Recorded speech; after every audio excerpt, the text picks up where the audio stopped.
that hit everything except this kind of looming topic of icebreakers. And I think anyone listening right now is kind of wondering, oh gosh, like what does Nick mean when he says icebreaker? Yeah, and why do icebreakers? Aren't those silly? Aren't those childish? Well, we do icebreakers because it's a short survey of the room. And icebreakers also not only give your guests excuses to go meet new people, which, by the way, that's why your party is going to be very successful. And that's why your friends will love you for hosting this, because you are going to help them meet new people. Most adults haven't made a new friend in the last 3 years. And yet, as we get older, we need friends more than ever, right? Friends become like a game of attrition. They have kids, they move, things happen. We don't see people as often. Your party will be successful because all of your guests are going to talk to a lot of new people. How do we encourage that? By using these icebreakers. Icebreakers are a short survey of the room. Generally, you'll go around the circle, you say your name, you'll say what you do for work. If you don't want to say for work, you say something you're excited about. And then the third one, which is the icebreaker question, okay? So each icebreaker has 3 parts: name, what you do for work, and then the icebreaker question, right? You'll do 3 rounds of icebreakers. I think of icebreakers as a green, yellow, red scaffolding, where you would want to start your party with a green level icebreaker. A green level icebreaker, the one that I use, that I suggest everybody use for the first one, is, what is one of your favorite things to eat for breakfast? So first, how does that hit with you? What are your thoughts? I'm ready for it. If you hate it, then tell me and I'll tell you why it's great. But I just want to hear your thoughts. I mean, I don't actually eat breakfast that often. So because why not? Why don't you choose to eat breakfast? I don't know. I just you just skip. It's not for health reasons. You're not intermittent fasting. I'm just lazy. Sometimes it's been intermittent fasting. Sometimes it's just been like, I don't want to. It's just one more thing to think about during the day. Yes. Now, when you do eat breakfast, what's one of your favorite things to eat for breakfast? When you do. I mean, when I do eat breakfast, it's usually like some ridiculous, like, make an amazing breakfast for the weekend kind of thing, like lemon ricotta pancakes. Are you lemon ricotta pancakes? Are you kidding me? That's like a go-to, once a month kind of thing in our house. I've asked this icebreaker hundreds of times. I've never heard somebody say lemon ricotta pancakes. That's incredible. Yeah, because I think it's like, I don't make a lot of breakfast. So if I do make breakfast, I'm going to, step it up. And I have this recipe. Now I feel like I should put it in the show notes, that I think is just like, every time I make these lemon ricotta pancakes, and they're not that hard, it just wins every time. Wait, now I got to know. How long does it take you to make that? Okay, look, if we're doing this at my party, I just want to show you right there what just happened. You expressed a piece of your personality that you share, and you make your secret thing, lemon ricotta pancakes. Now, you might not always eat breakfast, but you did get to share when you do make breakfast what you make, okay? Everybody chooses or not chooses to eat breakfast every single day.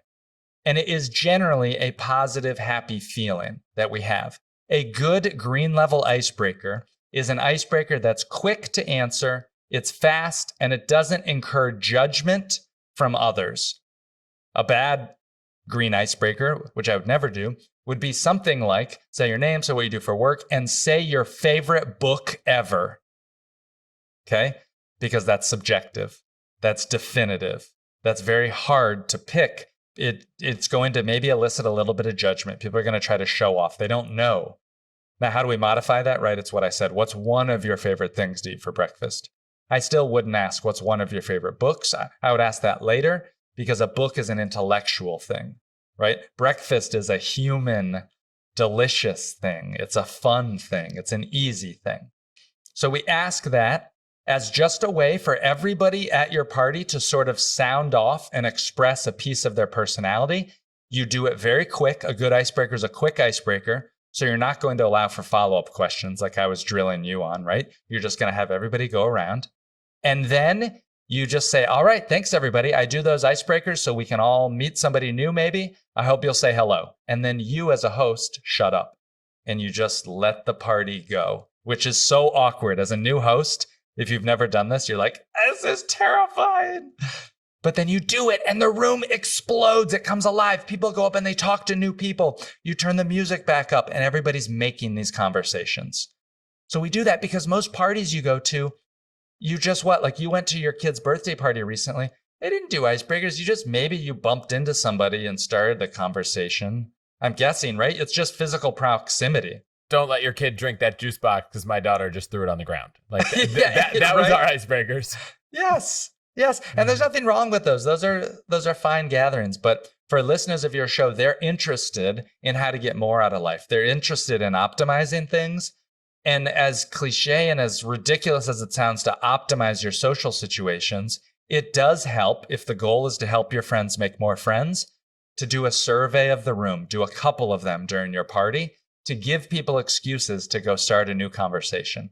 Because, by the way, the other reason we do icebreakers is it gives people an easy excuse to end their conversations. So are you doing these like every 30 minutes? You kind of pop in, do an icebreaker, and then turn it off? That's exactly right. You do them every 30 minutes. You're going to do them 3 times throughout your party, 2 or 3 times. And they should only take 5 or so minutes. By the way, a hack that everybody needs to know, the icebreakers, you have to be standing. You cannot let people sit down. It is the kryptonite to a successful... you can't do icebreakers sitting down. People will ask follow-up questions. They'll drone on. A good icebreaker is a fast one. You said you go from green to yellow to red. What are the more advanced ones? And do you have people, because people are coming, going, do you redo the names and the works each time? Yes. You redo the names. You do that for all of them. So your first icebreaker, I'll get into the details with you. Your first icebreaker you're going to do when there's only 5 or 6 people who've shown up. And that is what I call lovingly the awkward zone at a party. It's the first 10 or 20 minutes when not many people are there. It's a little bit awkward. There's not enough energy in the room. You do the icebreaker to bust out of the awkward zone. You're going to do that same icebreaker about 20 minutes later when now everybody has arrived. And then 30 minutes later, you'll do your last and final icebreaker. And what I like to ask is, say your name, say what you do for work, and then say one of the favorite pieces of media that you've consumed over the last couple months. That could be a show on Netflix. It could be a podcast like this. It could be a great book that you read, a long-form article, a funny meme that you saw, a TikTok video, just a cool piece of media that you consumed and enjoyed. And Chris, this one works so well because everybody's sharing great recommendations for a book, a movie, something, and people are wanting to write down stuff. They're feeling smarter because everybody's sharing these great ideas. So I love that one. What about that middle break? Any other tips for icebreakers beyond the 2 you shared? One more that you could do, and this is, you've probably seen this online, used for engagement bait, is what is one of your favorite purchases of the last year? It could be a service or an activity, or it could be a physical object that you've purchased. Maybe it's a new car, maybe it's a kitchen appliance. But what's one of your favorite purchases that's made your life better during the last year? And people love to share. Oh, I love this one. Yeah, that's good.